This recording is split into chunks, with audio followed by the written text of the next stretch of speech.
damai sejahtera dalam kasih Tuhan Yesus Kristus. Puji Tuhan untuk Happy Family Choir. Kita beri tepuk tangan semangat sekali lagi. Untuk Ibu Valentina, Pak Hendrata, luar biasa semuanya ya. Tadi Ibu Sri Syuni bilang, waduh ini Happy Family Choir-nya multi usia ya. Sampai anak yang terkecil itu anak Happy Family School Mercy ya kalau nggak salah ya. Itu nggak cuma sebagai figuran rame-rame nampang, enggak lu sudah ya. Dia benar-benar latihan, bisa nyanyi ya. Kalau tidak salah awalnya selalu ikut mamanya latihannya. Lalu kemudian kok bisa nyanyi beneran ini. Juga kalau di dalam acara-acara khusus Happy Family School, Mercy ini juga boleh tampil sebagai MC ya. In English sudah ya, dalam bahasa Inggris, luar biasa. Saya percaya kalau dari sejak kecil kita dididik untuk hidup takut Tuhan, melayani Tuhan, maka betul-betul saudara bukanlah satu beban hidup melayani Tuhan. Amin. Ya, juga kita lihat dari yang kecil sampai yang sudah oma-oma, ada senior club juga ya boleh ikut. Saudara di dalam memuji, menyembah Tuhan tidak ada batasan usia. Amin. Baik Bapak Ibu Saudara, saya juga ingin mengucapkan selamat datang. Jika ada di antara Bapak Ibu Saudara yang mungkin baru pertama kali hadir, dengan hormat saya boleh minta kalau saudara ada yang baru hadir, boleh mengangkat tangannya. Supaya kita boleh menyambut Bapak Ibu Saudara yang baru pertama hadir, ada satu. Ada lagi saudara yang baru pertama hadir, nanti dari Asyir akan memberikan kenang-kenangan, love gift buat yang baru hadir. Mari kita beri sambutan yang meriah ya. Selamat datang di Happy Family Center. Jika belum ada gereja yang tetap, biarlah boleh terus hadir di gereja ini. Gereja yang punya satu moto, changing the world through family.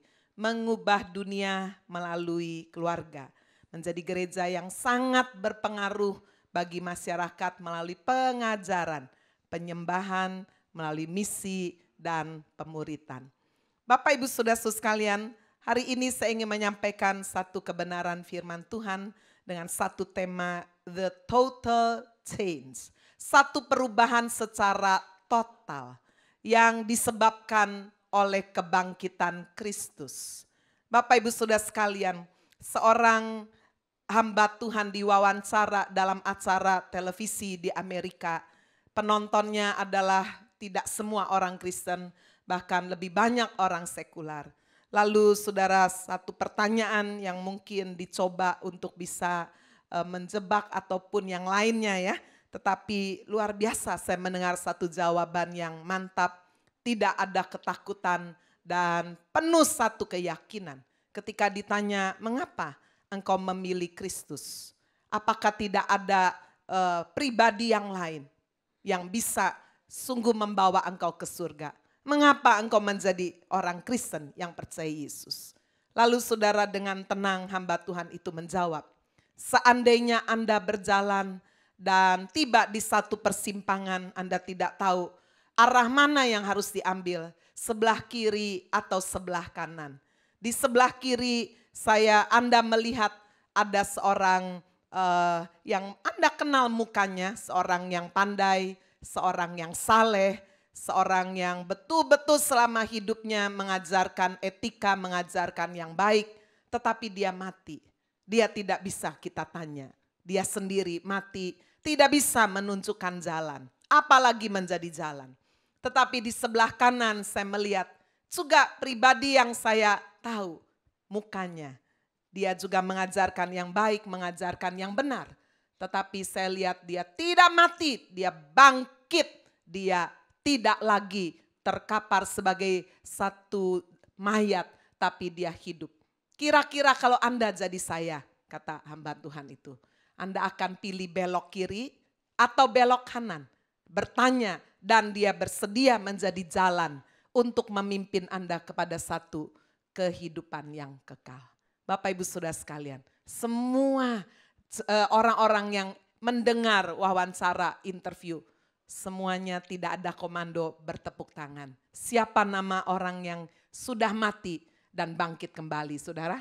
Yesus. Mari kita beri tepuk tangan saudara untuk pribadi yang mati tetapi bangkit kembali pada hari yang ketiga. The total change. Saya akan sampaikan dari 1 Korintus pasal yang ke-15. Kebangkitan Kristus, saudara, membawa perubahan dari dalam dan keluar, ya. In and out. Christ's resurrection brings total change in and out. Di dalam dan juga saudara kemudian memancar keluar. Hari ini kita melihat bagian yang pertama, bagaimana kebangkitan Kristus mengubah keyakinan di dalam diri kita. Itu yang kita perlukan, saudara. Kebangkitan Kristus tidak melulu sudah mengubah penampilan kita. Harus dimulai sesuatu dari dalam. Yang pertama mari kita melihat di dalam 1 Korintus 15 ayat 1. Kebangkitan Kristus. Dan sekarang saudara-saudara, aku mau mengingatkan kamu kepada Injil yang aku beritakan kepada kamu. Dan yang kamu terima dan yang di dalamnya kamu teguh berdiri. Saudara-saudara sekalian, kebangkitan Kristus membawa kita sungguh bisa teguh berdiri pada Injil. Kata Injil sudah tidak ada di dalam perjanjian lama. Injil sudah sekalian dihasilkan karena kebangkitan Kristus. Oleh Injil itu kamu diselamatkan, ayat 2. Asal kamu teguh berpegang padanya, seperti yang telah kuberitakan kepadamu. Kecuali kalau kamu telah sia-sia menjadi percaya.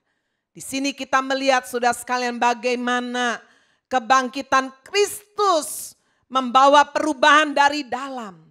Yang tadinya tidak memiliki kepastian, saudara. Kemana nanti setelah kita meninggalkan dunia ini. Dulu saudara, walaupun saya dilahirkan dari mama seorang Kristen, papa belum percaya ya. Saudara-saudara sekalian, tetapi dari sejak bayi saya sudah dibawa ke gereja karena latar belakang Protestan. Saya dari bayi sudah dibaptis, lalu dari SD juga udah bawa ke sekolah minggu, bahkan umur 14 tahun saya sudah melayani juga sebagai pembina ya, dari pendamping dari guru sekolah minggu. Saudara-saudara sekalian, namun saya secara pribadi belum sungguh-sungguh memahami bagaimana Kristus bisa membuat satu jaminan untuk hidup yang kekal. Sehingga saudara, waktu SMP saya sering berpikir gimana ya, satu kali jika orang mati, ya itu pertanyaan anak remaja, aduh apa yang terjadi? Apakah manusia akan mati begitu aja, selesai, tidak ada lagi kehidupan yang lain? Tetapi sudah sebagai seorang anak remaja, saya merasa ada satu yang mengusik saya. Saya merasa ada satu pertanyaan, ada satu kekuatan di dalam diri saya yang berkata bahwa manusia kalau mati tidak mati habis begitu saja. Tetapi akan ada satu kehidupan yang lain. Saudara-saudara sekalian, dan kalau saya memikirkan itu saya kemudian menjadi takut. Ya, karena saya tidak mendapatkan jawaban. Tetapi ketika pada suatu kali gereja di tempat di mana saya beribadah mengadakan kebangunan rohani, saya memahami Bapak Ibu Saudara bahwa ternyata ada satu kepastian sebagai orang Kristen. Bahwa Yesus mati bagi dosa-dosa kita. Kristus telah mati karena dosa-dosa kita. Itu yang dikatakan saudara di dalam pemberitaan yang Paulus katakan yang sangat penting. Telah kusampaikan kepadamu. 1 Korintus 15 ayat 3. Yaitu apa yang telah kuterima sendiri. Ialah bahwa Kristus telah mati karena dosa-dosa kita sesuai dengan kitab suci. Kekristenan bukanlah karena kita ikut agama orang tua. Saya dulu ikut agama orang tua. Tetapi sudah sekalian, kekristenan haruslah satu keyakinan secara pribadi. Bukan karena ikut suami, bukan karena ikut istri, karena ikut anak. atau ya supaya sebagai warga negara yang baik harus punya keyakinan. Tidak. Tetapi saudara, seperti firman Tuhan berkata, yang sangat penting telah kusampaikan kepadamu, yaitu yang telah aku terima sendiri.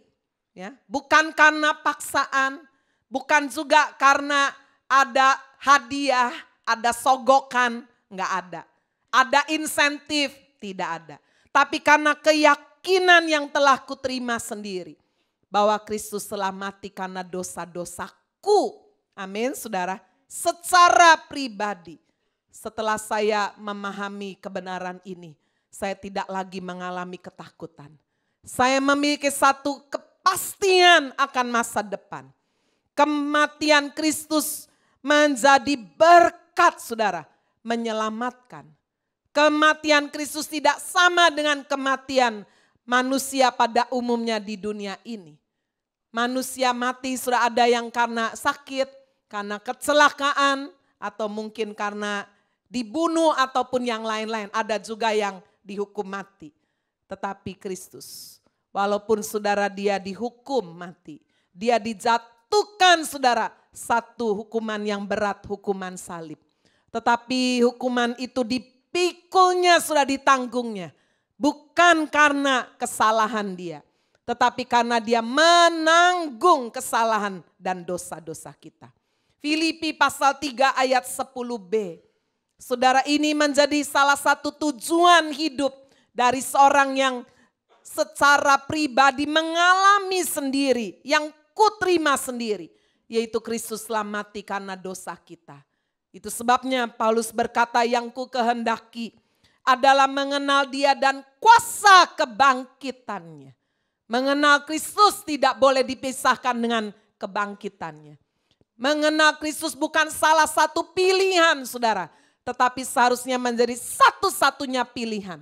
Karena tidak ada pribadi lain selain Kristus yang bangkit dari antara orang mati. Amin saudara. Yang ku kehendaki adalah mengenal Kristus dan kuasa kebangkitannya.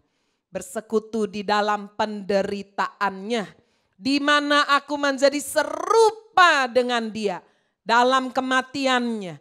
Kematian Kristus saudara, di menit-menit yang terakhir dia tetap bisa membawa jiwa. Seorang penjahat melihat Yesus saudara sekalian. Dan dia berkata, ingatlah akan aku jika engkau datang kembali sebagai raja. Bapak Ibu saudara sekalian, inilah yang membawa kita teguh berdiri pada Injil. Saudara, di dalam Perang Dunia Kedua abad 19. Saudara, saya kemarin membaca satu cerita yang bersejarah yang luar biasa. Menggambarkan saudara satu kehebatan. Ya, seorang yang bernama Napoleon Bonaparte. Orangnya pendek, tidak tinggi besar, tapi dia seorang jenderal yang memimpin Prancis luar biasa. Ternyata dia sudah sempat dibuang sudah ke Pulau Elba, ya. Tetapi para pengikutnya, serdadu-serdadunya begitu setia, ikut juga saudara ke sana. Dan entah bagaimana sudah dengan satu kekuatan akhirnya mereka bisa melarikan diri, masuk lagi ke Prancis. Dan kemudian bisa menyatukan kekuatan untuk kemudian saudara benar-benar membuat satu revolusi. Dan Prancis sudah dibawa Napoleon Bonaparte. Harus berhadapan dengan Inggris, dengan sekutu-sekutunya negara-negara Eropa. Luar biasa.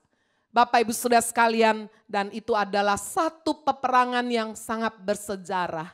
Sehingga pelukis-pelukis menggambarkan saudara itu di dalam kanvas yang benar-benar bagus ya. Dan sampai hari ini ternyata peringatan saudara Perang Dunia di Waterloo itu seringkali diulang ya. Diulang benar-benar seperti ada prajurit Prancis dan yang lain-lain. Dan sudah sekalian peperangan yang begitu sengit luar biasa. Seharusnya Bapak Ibu saudara sekalian peperangan itu dimenangkan oleh Prancis. Karena keberanian, karena kedisiplinan yang luar biasa. Tetapi sudah di satu tempat bernama Waterloo. Itu di daerah Eropa, kurang lebih dekat Belgia. Saudara-saudara sekalian, di situ terdapat satu kabut yang cukup tebal. Dan Wellington yang pada waktu itu memimpin Inggris dan sekutunya. Saudara-saudara sekalian, dari jauh dia membaca satu berita. Saudara-saudara sekalian, karena dulu belum ada teknologi yang canggih seperti sekarang, tidak ada mesin fax, tidak ada BlackBerry, nggak ada ya. Jadi semuanya harus manual. Orang tentaranya memberi berita saudara sekalian dari depan untuk menentukan apakah mereka harus mundur atau maju. Jadi saudara sekalian, Wellington ini tentara Inggris dengan sekutunya ini membaca satu tulisan, Wellington defeated. Waduh, artinya Wellington ini dikalahkan. Dia saudara sekalian sudah siap untuk menarik para prajurit-prajuritnya. Karena apa? Karena dia membaca sudah waktu di teropong tulisan Wellington dikalahkan. Tetapi sudah sekalian salah satu orang kepercayaan berkata, tunggu Pak, jangan tarik mundur, tunggu ini kabut begitu tebal, tunggu sebentar. Sudah sekalian karena peperangan begitu hebat, luar biasa ya. Sehingga jika salah strategi akan menghancurkan semuanya. Benar sudah, ketika kemudian kabut mulai terbawa oleh angin, dilihat lagi ternyata tulisan itu belum selesai. Wellington defeated Napoleon. Wah, semua benar-benar penuh semangat, sudah maju dengan lebih saudara sekalian kekuatan yang double, dan betul-betul saudara Prancis dikalahkan dan Napoleon dipastikan benar-benar dibuang. Zaman dulu sudah kalau seorang pemimpin jenderal perang dikalahkan tidak dibunuh, ya. Itu peraturan dulu sudah, tetapi dibuang. Bapak Ibu saudara sekalian, peristiwa ini menggambarkan bagaimana kalau kita melihat saudara sekalian kekuatan iblis sepertinya sudah benar-benar tidak mungkin bisa dibatalkan. Iblis merasa bahwa inilah satu-satunya cara untuk boleh menghancurkan rencana Allah. Iblis sudah berhasil di Taman Eden untuk bisa menggoda manusia, membawa manusia keluar sudah dari rencana Allah, untuk boleh membawa manusia serupa dan segambar dengan Allah. Tetapi sudah iblis tidak menyangka kalau kemudian Allah mengutus Yesus Kristus ke dalam dunia ini. Iblis mencoba lagi sudah untuk boleh menghancurkan rencana Allah, yaitu membawa Yesus ke salib untuk dibunuh, untuk dimatikan. Firman Tuhan berkata, seandainya iblis itu tahu bahwa Yesus setelah mati akan bangkit kembali, dia tidak mungkin sudah akan membawa Yesus ke salib. Ini membuktikan bahwa iblis adalah pribadi yang tidak maha tahu. Saudara-saudara sekalian, seperti peperangan yang terjadi di Waterloo. Saudara sekalian, dipikir oleh iblis bahwa dia sudah mengalahkan. Jesus defeated. Itu sudah mungkin dia membuat satu tulisan yang besar-besar. Yesus dikalahkan. Jumat Agung yang lalu iblis menyerukan itu. Yesus sudah mati. Yesus sudah mati. Yesus sudah dikalahkan. Tetapi sudah 3 hari kemudian, kabut yang tebal itu sudah boleh dilalukan, ditiup oleh angin. Dan ternyata iblis kecelek. Iblis sudah sekalian kemudian betul-betul sudah kehilangan kekuatannya. Karena tulisan itu belum selesai. Jesus bukan defeated, tetapi Jesus defeated Satan in Golgotha. Amin saudara. Yesus mengalahkan iblis di Golgotha, di Bukit Tengkorak. Itu sebabnya kebangkitan Kristus sungguh-sungguh harus mengubah keyakinan di dalam diri kita. Tidak ada sedikit pun keraguan. Itu yang membuat kita teguh berdiri pada Injil. Dan kita juga sudah diperintahkan untuk memelihara iman kita sampai akhir. Jangan sampai menjadi sia-sia. Mari kita melihat di ayatnya yang keempat. 1 Korintus 15 ayat yang keempat. Bahwa ia telah dikuburkan, bahwa ia telah dibangkitkan pada hari yang ketiga sesuai dengan kitab suci. Sehingga saudara sekalian, pemberitaan firman, setiap kali sudah menerima firman, tidak lagi menjadi sia-sia. Ayat 14, tetapi andai kata Kristus tidak dibangkitkan, maka sia-sialah pemberitaan kami. Ada berapa banyak saudara merasa pergi ke gereja, ya cuma ya keharusan aja. Ya, saudara merasa bahwa itu hanya satu kewajiban kerutinan belaka. Tetapi Bapak Ibu, saya berharap setelah Anda menerima kebenaran firman hari ini, kebangkitan Kristus betul-betul membawa satu kehidupan iman yang semakin dewasa. Amin. Dan iman itu hanya datang dari pendengaran akan firman Tuhan. Sehingga setiap hari Sabtu saudara sudah mempersiapkan, sudah berdoa mempersiapkan ibadah. Berdoa untuk pemberita firman Tuhan. Berdoa sudah untuk isi dari pemberitaan itu sendiri. Sehingga sudah bergairah, wah besok saya mau ibadah. Saya besok mau menerima kebenaran firman yang hidup. Saudara-saudara sekalian, ini yang sungguh-sungguh dirindukan oleh Tuhan sendiri. Kita boleh memelihara iman kita sampai akhir. Iman percaya kita memiliki sasaran yang sangat jelas. Saudara, iman yang membawa kita betul-betul saudara sekalian melihat bukti-bukti janji-janji Tuhan dinyatakan. Ayat 20 kita membaca, tetapi yang benar ialah bahwa Kristus telah dibangkitkan dari antara orang mati sebagai yang sulung dari orang-orang yang telah meninggal. Ternyata saudara, ini adalah satu kebenaran yang membawa kita benar-benar memiliki satu keyakinan yang luar biasa dari dalam. Bahwa Kristus yang bangkit ini tidak sendirian. Tetapi dikatakan dia menjadi buah sulung dari antara orang mati. Berarti sudah siapapun kita satu kali akan mati. Dengan cara apapun. Kita nggak boleh menghakimi, ada orang mati ditabrak, ada orang mati di pesawat, ada orang mati mungkin sudah di laut, ada orang mati mungkin dibunuh dan sebagainya. Bapak Ibu Saudara, bagaimana cara seseorang mati tidak penting. Amin. Ya. Yang paling penting adalah dengan siapa sudah. Selama dia hidup, dia memiliki satu iman. Itu yang paling penting. Kristus telah bangkit dari antara orang mati. Lalu ada pertanyaan, gimana seseorang yang mati sudah mungkin dibakar, gimana dia bisa hidup kembali? Pakai tubuh apa? Gitu mungkin pertanyaannya. Tetapi saudara, di dalam 1 Korintus 15 kalau saudara baca semuanya, kita mendapatkan satu kebenaran yang luar biasa. Mari kita melihat itu sudah di dalam ayat 35. Tetapi mungkin ada orang yang bertanya, bagaimanakah orang mati dibangkitkan? Dengan tubuh apakah mereka akan datang kembali? Kayak apa ya? Sudah hancur, sudah dibakar. Mungkin juga sudah dalam kubur, sudah tinggal tengkorak aja. Semua sudah dimakan lalat, ulat saudara, ngengat. Waduh udah busuk, bagaimana mereka bisa dibangkitkan dengan tubuh apa?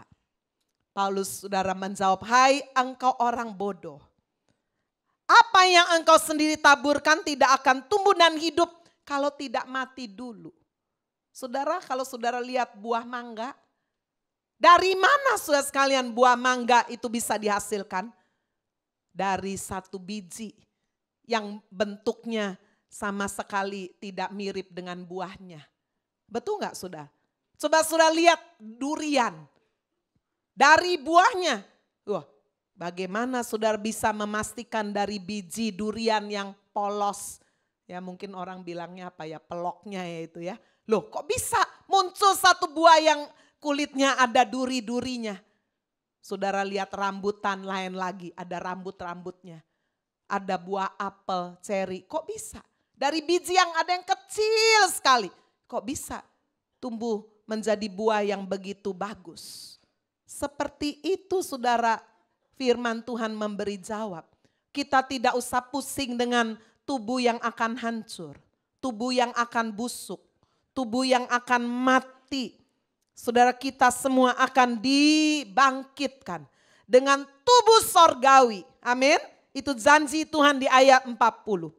Ada tubuh surgawi dan ada tubuh duniawi. Tetapi kemuliaan tubuh surgawi lain daripada kemuliaan tubuh duniawi. Hari-hari ini ada banyak orang sudah lebih fokus dengan tubuh duniawi. Saya kemarin saudara melihat ada seorang wanita dari Korea Selatan yang dioperasi plastik betul-betul tuntas, tas. Ya, mukanya beda sekali. Sampai teman-teman kelasnya tidak kenal. Ya, karena dioperasinya bukan cuma ditarik lebih kenceng, bukan, total. Dagunya yang maju begini sudah ya, mukanya panjang, matanya sipit, hidungnya mekrok begitu.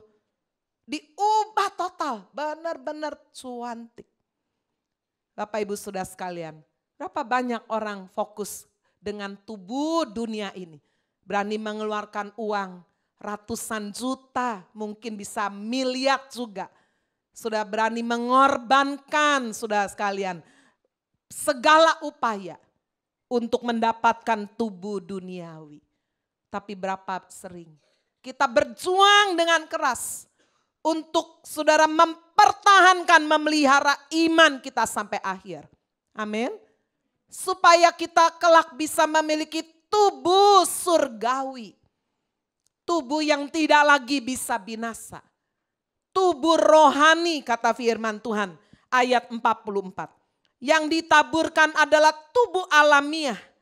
Yang dibangkitkan adalah tubuh rohaniah. Jika ada tubuh alamiah, maka ada pula tubuh rohaniah. Amin. Itu saudara, itu firman Tuhan menjawab. Saudara yang hari ini mungkin sakit-sakitan, tua, mungkin ada yang cacat, sangat perlu takut.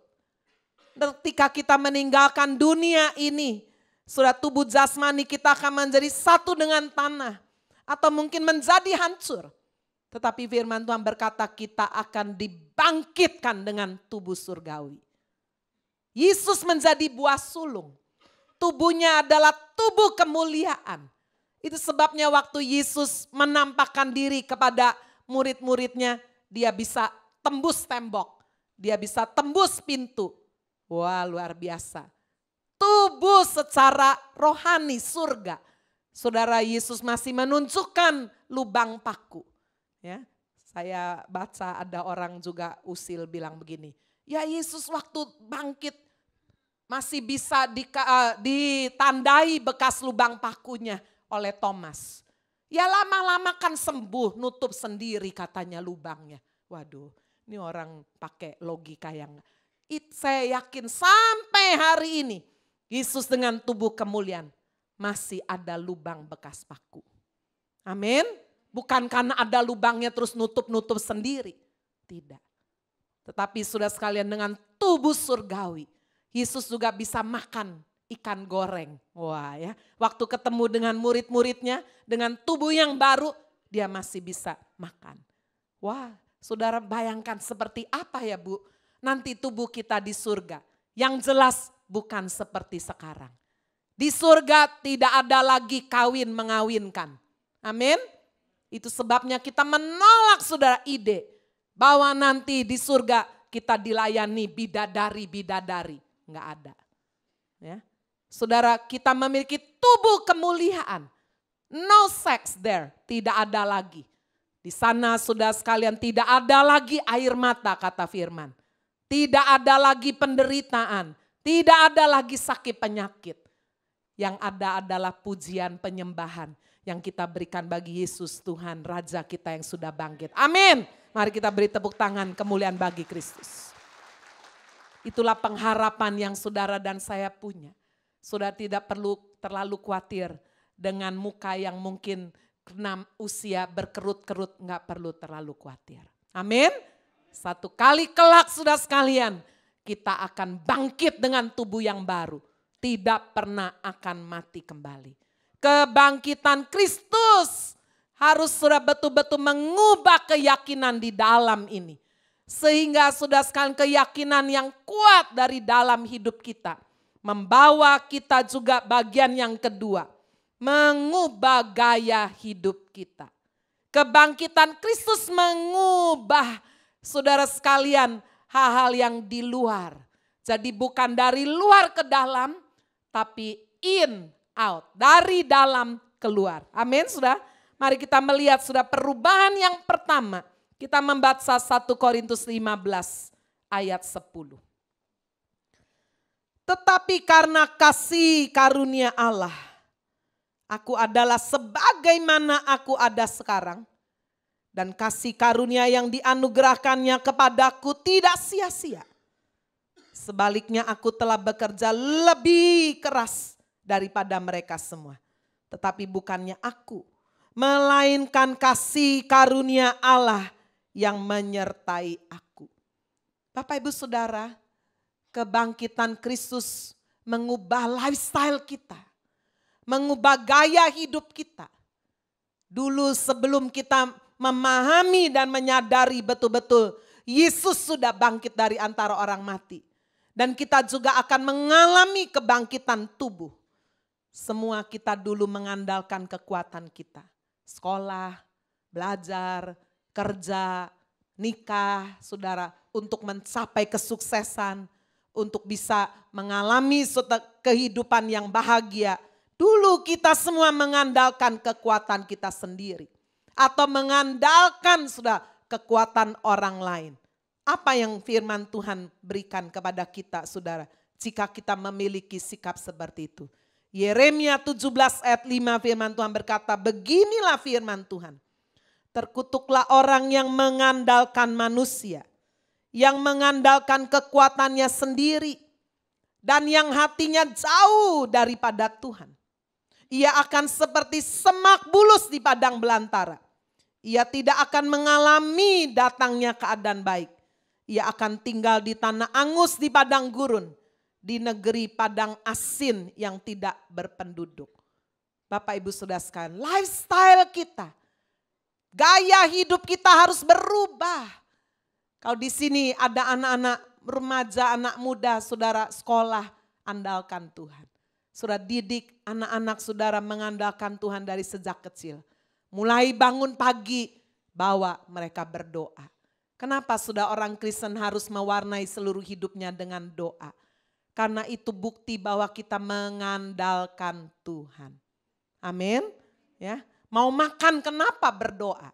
Saya berharap di sini tidak ada seorang pun makan asal makan aja. Tidur langsung blek, langsung ngorok.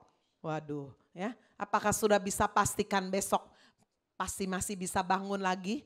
Andalkan Tuhan. Doa dulu. Saudara nggak usah malu walaupun di sekeliling saudara bukan orang Kristen. Saudara sedang ketemu sama rekan-rekan kerja semua nggak ada yang Kristen nggak pakai doa. Saya malu bu kalau tunduk kepala kayak apa aja loh.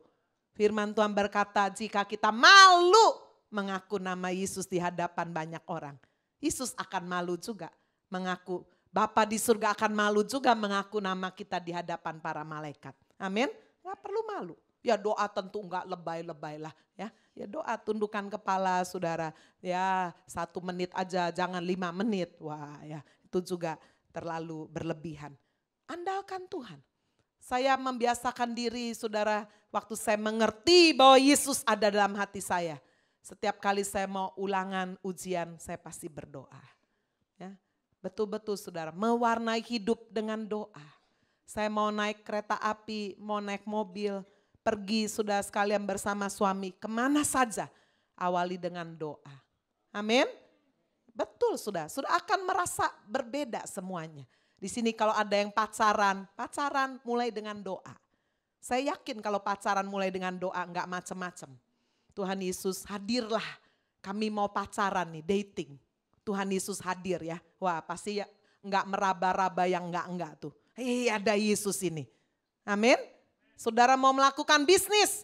Tuhan, saya mau melakukan satu transaksi. Saya minta engkau berjalan di depan saya. Menyertai saya. Amin. Berikan hikmat. Kendalikan, kuasai saya. Bisnis sudah akan berbeda. Sudah tidak andalkan kekuatan sendiri. Kita mengandalkan Tuhan. Kita minta hikmat dari Tuhan. Sudah sekalian saya enggak bisa lupa waktu saya mau ujian bahasa Jerman. Ya, untuk lulus S1. Saya kuliah 2 fak, sastra Inggris dan Jerman. Mestinya yang bahasa Jerman udah gak mau saya selesaikan. Tetapi rasanya saya gak srek ya. Saya walaupun waktu itu saya udah lulus sastra Inggris, udah S1, saya pikir buat apa sih 2 gelar. Tapi saya tanya lagi, dulu juga kenapa kamu ngambil Jerman? Saya jawab sendiri, dulu saya ngambil Jerman karena saya pikir dengan bahasa Jerman dan Inggris saya mau jadi dokter. Tapi jadi dokter udah enggak ada keinginan lagi ya. Jadi saya udah melayani Tuhan, sudah sambil saya kuliah, tapi sudah saya merasa enggak enak. Jadi saya berkata, kalau saya udah masuk, saya harus selesaikan. Itu sebabnya saya memberi semangat juga. Saudara yang lagi kuliah, lagi sekolah, jangan berhenti tengah jalan. Amin. Ya. Kenapa kamu enggak bikin skripsi? Susah Bu, sibuk, aduh itu orang sudah mau garis finish, harus selesai. Ya, tinggal bikin bagian akhir aja, accomplishment. Saya juga waktu itu udah sibuk, udah keliling, aduh bikin skripsi apalagi bahasa Jerman. Susahnya minta ampun.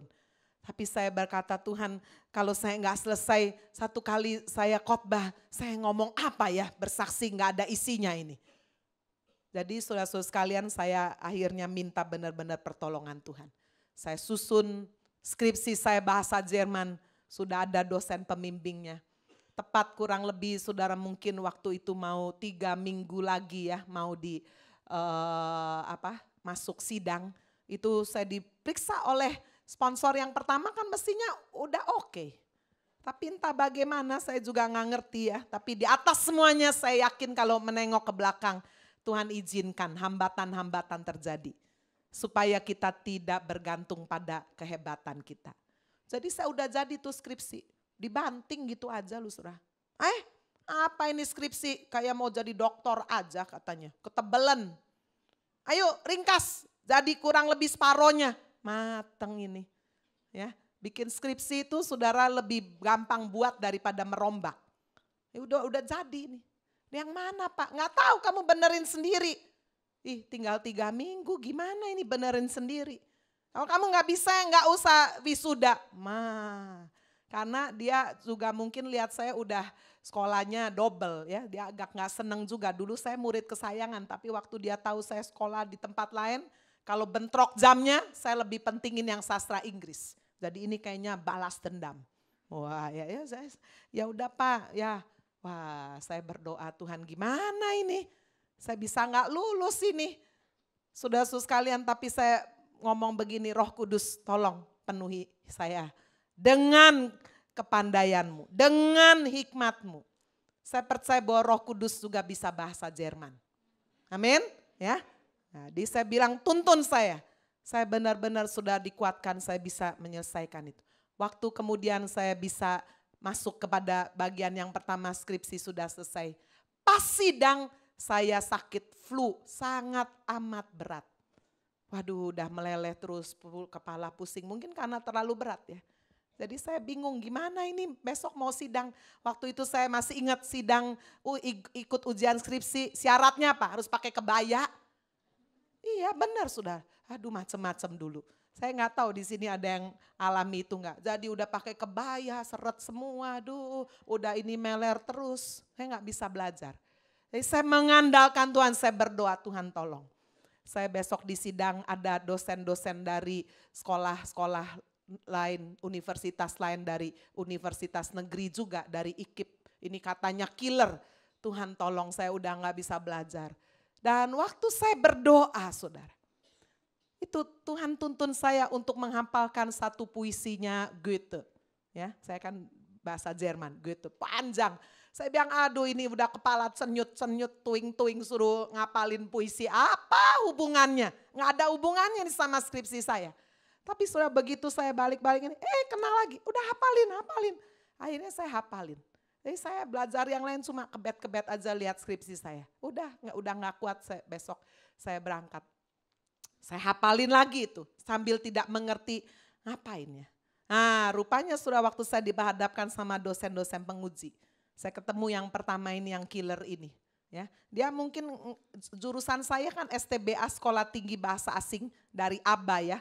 Dari Akademi Bahasa Asing, kan jurusan pariwisata. Jadi dia dari IKIP dia nggak ngerti pariwisata. Jadi dia cuma kebet-kebet aja. Jadi dia cuma formalitas aja bilang sama saya. Coba menurut kamu pujangga yang paling hebat di Jerman itu siapa? Gitu saya bilang. Oh ya, coba buktikan kalau kamu benar-benar kenal dia. Gitu. Saya pingin tahu sih dari mana itu. Ya, saya cerita hidupnya gini-gini. Oh ya, coba kamu bisa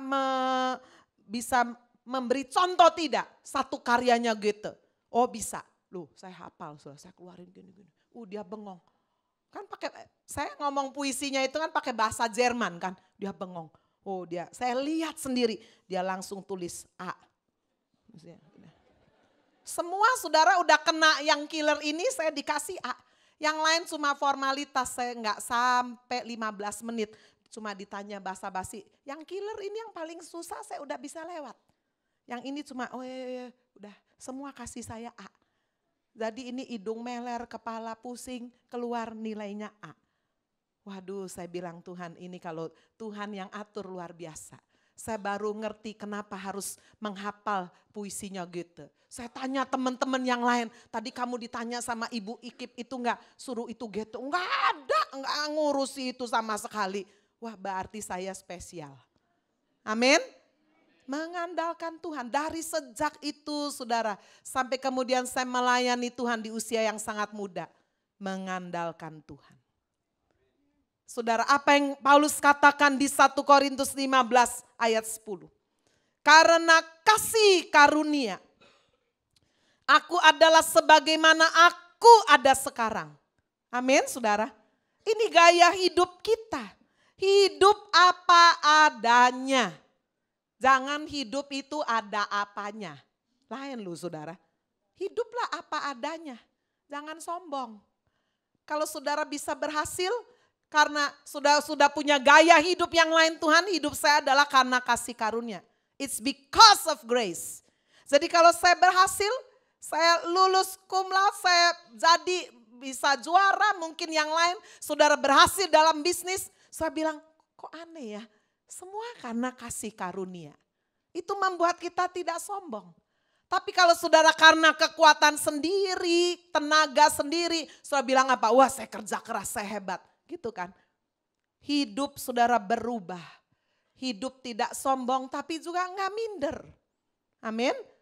Karena saudara sekalian ada satu janji saudara bahwa kalau dia menyertai kita, dia akan membuat segala usaha kita berhasil.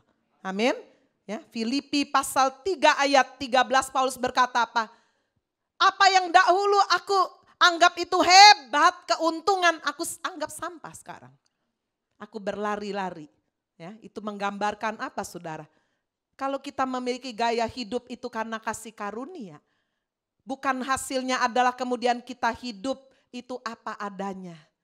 Saudara diangkat, puji Tuhan, enggak sombong. Saudara lagi dijatuhkan, ya enggak minder, enggak meninggalkan Tuhan. Semua ada waktunya, amin. Tetapi sudah sekalian hidup dalam kasih karunia tidak membuat kita asal-asalan. Ya udahlah asal aja lah, asal gelinding aja. Tidak. Rasul Paulus berkata apa di 1 Korintus 15 ayat 10 luar biasa. Dia berkata hidupku sekarang ini karena anugerah, karena kasih karunia. Tetapi aku tidak mau kasih karunia itu jadi sia-sia. Sebaliknya aku telah bekerja lebih keras daripada mereka semua. Tapi bukannya aku, melainkan kasih karunia Allah yang menyertai aku. Amin. Ini orang Kristen masih begini nih saudara. Hidup tidak andalkan diri sendiri, andalkan Tuhan. Tapi kita tetap melakukan bagian kita, tetap rajin. Jangan saudara di sini ada anak-anak muda dengar kesaksian saya. Oh kalau gitu saya kalau mau ulangan tanya aja. Roh Kudus yang mana ya tuntunnya. Tuntunnya ini urapi ya jari saya ya. Kebet-kebet. Tek. Wah itu mah pemalasan itu. Kalau saya tadi itu kan kasus khusus udah kepala sakit semua. Udah saya minta benar-benar saya tetap lakukan bagian saya belajar. Tapi Tuhan bisa sudah mencondongkan hati kita untuk melakukan apa yang Tuhan berikan kepada kita sebagai petunjuk. Amin. Rajin, jangan lupa itu. Hidup tidak asal-asalan. Paulus berkata apa? Aku berlari-lari.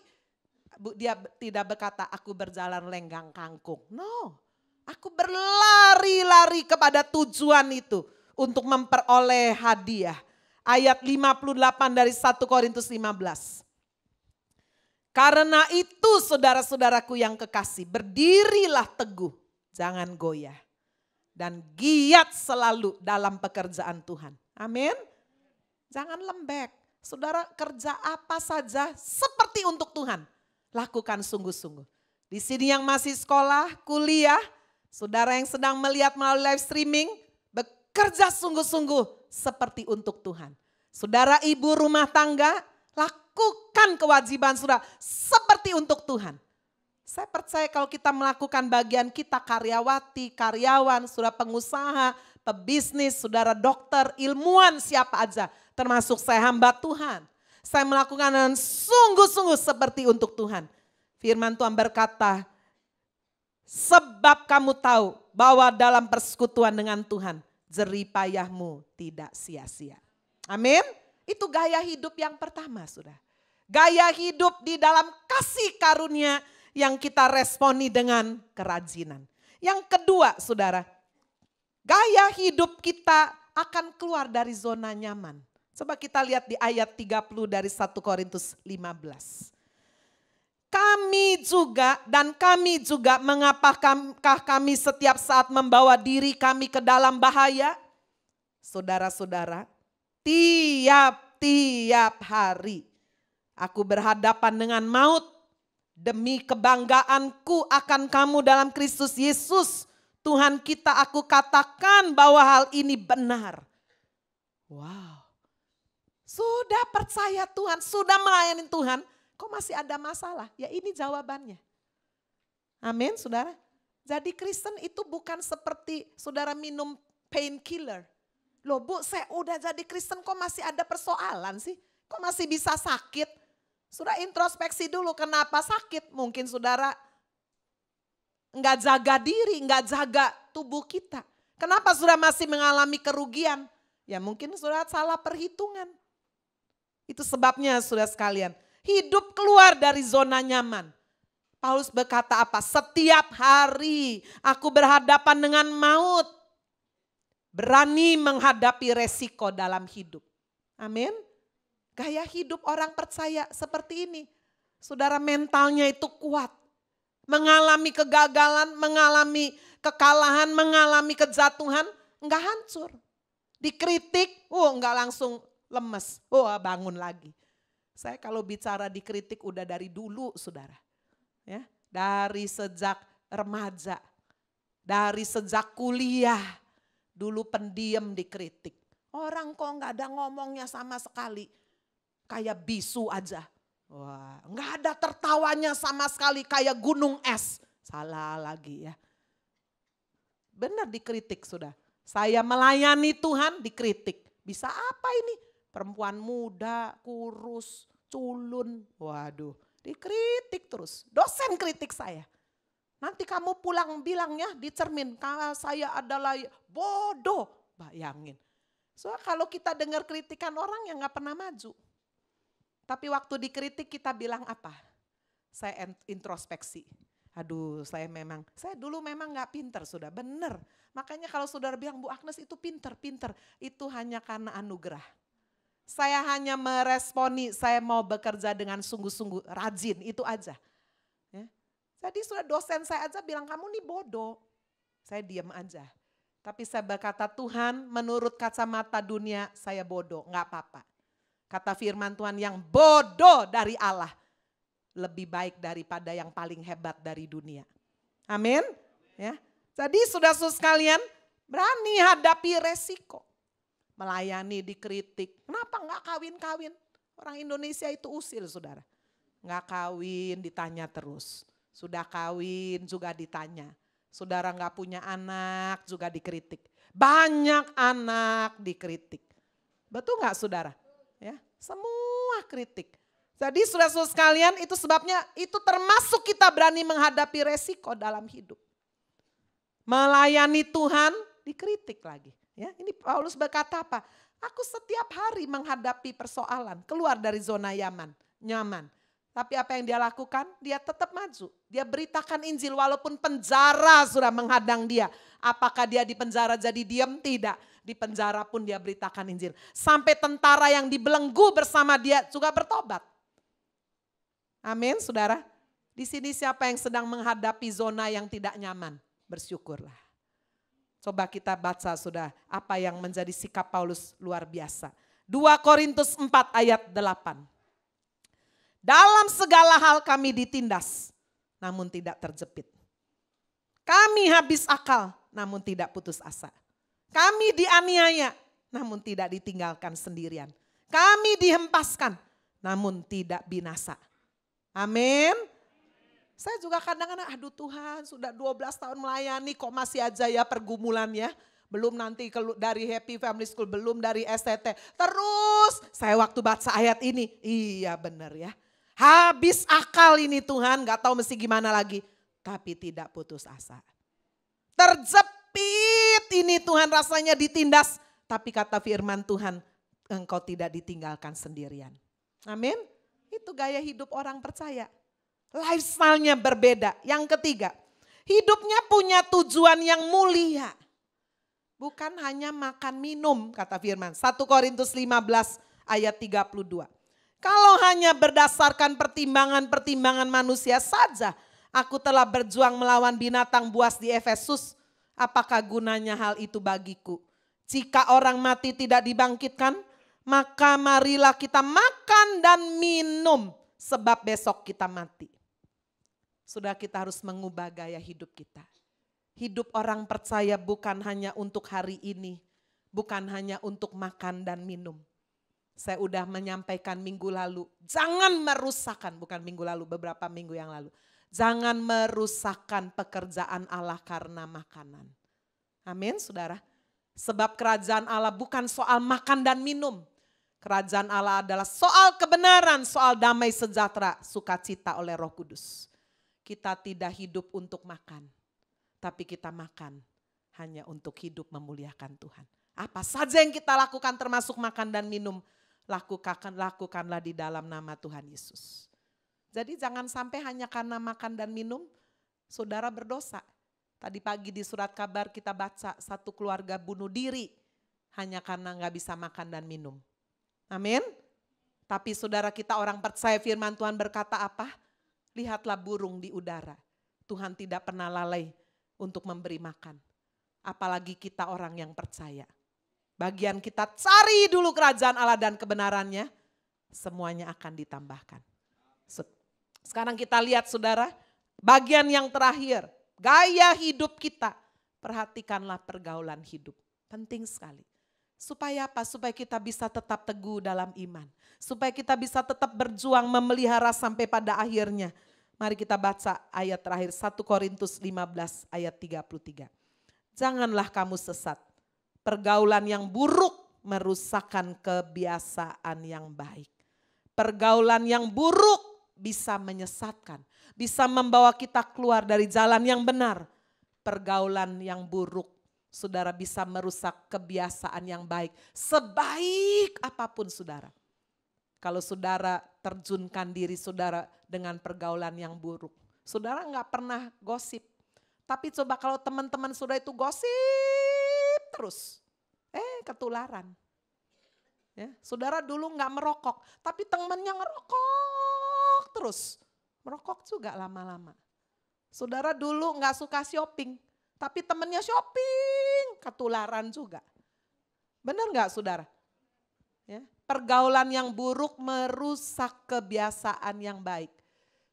Saya berharap saudara nanti di Embong Sawo 1 ini boleh muncul family cell. Komunitas-komunitas yang kecil. Kalau bisa saudara ibadah itu jangan pindah-pindah. Ya, kecuali kalau masih baru, masih mau pilih. Oh, siapa hamba Tuhannya? Ini hamba Tuhan favorit saya. Ini, ke sana aku ikut, ke sana aku ikut. Kalau bisa sudah setia. Embong sawah satu terus. Amin. Ya. Lalu nanti ada komunitas, ada family cell. Nanti Pak Juli buka family cell, ikut. Sehingga sudah bertumbuh pergaulan yang baik, membangun kebiasaan yang baik. Saudara lemah dikuatkan. Saudara sakit ditengok, ada yang mendoakan. Saudara mau belajar melayani, dikasih kesempatan. Tapi kalau hari Minggu kan enggak boleh coba-coba. Bu, saya mau coba-coba ya khotbah, ya enggak boleh. Coba-cobanya di mana? Yaitu di family cell, komunitas kecil. Ya, kita doakan dan kalau itu nanti diluncurkan sudah ikut ya. Family cell Embong Sawo 1. Wah, mulai buka 1, saudara hadir, nanti bertumbuh sudah bisa terus membelah. Supaya apa? Supaya kita punya komunitas yang sehat. Komunitas yang baik. Yang kuat menguatkan. Yang lemah dikuatkan. Tidak selamanya kita kuat saudara. Kita perlu saling menguatkan. Amin. Inilah saudara total change. Satu perubahan yang total yang terjadi karena kebangkitan Kristus. Dimulai dari dalam, sudah memiliki iman yang teguh tidak goyah. Kita mau memelihara iman sampai akhir. Sudah kemarin ada yang lihat bulan menjadi darah, warnanya merah. Ya, ada ya. Nah, betul-betul tanggal 4 April. Kita tunggu satu kali lagi saudara, bulan warnanya merah tanggal 28 September. Setelah itu NASA berkata, masih ratusan tahun lagi, mungkin 500 tahun, akan muncul gejala yang sama. Apakah itu tandanya? Tandanya saudara bahwa apa yang dikatakan firman, kedatangan Tuhan sudah sangat amat dekat. Saya baca satu ayat mengingatkan kita. Matahari akan berubah menjadi gelap gelita. Bulan menjadi darah. Sebelum datangnya hari Tuhan yang besar dan mulia itu. Mari kita ubah saudara sekalian gaya hidup kita. Sehingga kita boleh kedapatan setia. Sampai Tuhan Yesus datang kembali. Amin. Tuhan Yesus memberkati kita.